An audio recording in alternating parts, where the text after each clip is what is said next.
এত বড় বড় কড়কড়ে নোট! দুপুর হয়ে গেছে, খাওয়ার টাইম পার হয়ে গেছে, আর এনার এখন আসার খবরই নেই। খোকা, আজকে তো দেরি করে আসলি যে? হ্যাঁ মা, দোকানে অনেক কাস্টমার ছিল, আমার এখনই খেয়ে আবার বেরোতে হবে। বৌমা, কোথায় তুমি? এই তো যাচ্ছি।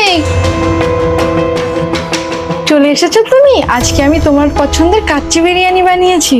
আম্মিকে খেতে দিয়েছো? হ্যাঁ, আমি খেয়েছি। তুই যা, তাড়াতাড়ি খেয়ে নে। দাঁড়াও না, খাচ্ছি একটু বাদে।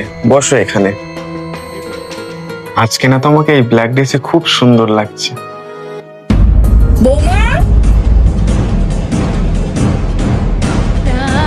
হ্যাঁ মা, কি হয়েছে? কি ব্যাপার, ঘরের মধ্যে এসি চলছে আর তুমি বাইরে গিয়ে বসে রয়েছো? এসি বন্ধ করে যেতে পারোনি?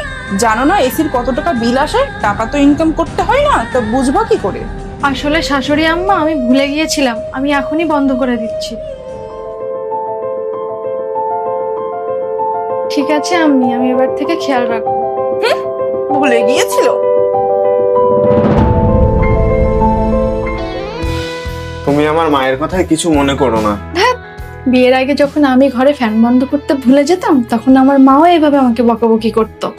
তোমার মা তো আমার মায়ের মতনই, তাহলে কেন আমি তার কথায় দুঃখ পাবো? আচ্ছা ছাড়ো এসব, চলো খাবে। হাত দাও কিরণমালা!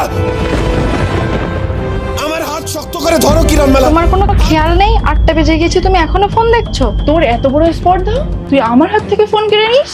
বৌমা বৌমার মতো থাকবি, আমার উপরে তো খবরদারি করার কোনো প্রয়োজন নেই। এত বড় সাহস, আমার হাত থেকে ফোন কেড়ে নিচ্ছে। দেখলে তো শাশুড়ি আম্মি কতটা রেগে গেল। আমি তো নাকি নিজের মায়ের মতোই ভাবি, কিন্তু উনি আমাকে নিজের মেয়ে বলে মনেই করে না। যখন বাপের বাড়িতে ছিলাম, আমার মায়ের ওষুধপত্র তো ঠিক এইভাবেই চলতো। আমি তখন নিজের মায়ের সাথেও এরকম করতাম। আমার মা কখনো কিছু মনে করতো না, আরো ভালোবাসতো। মা আর শাশুড়ির মধ্যে পার্থক্য ঠিক এইখানেই। বৌমা যতই মন প্রাণ দিয়ে শাশুড়িকে ভালোবাসুক না কেন, তার কাছে বৌমা বৌমাই থেকে যায়, কখনো মেয়ে হয়ে উঠতে পারে না।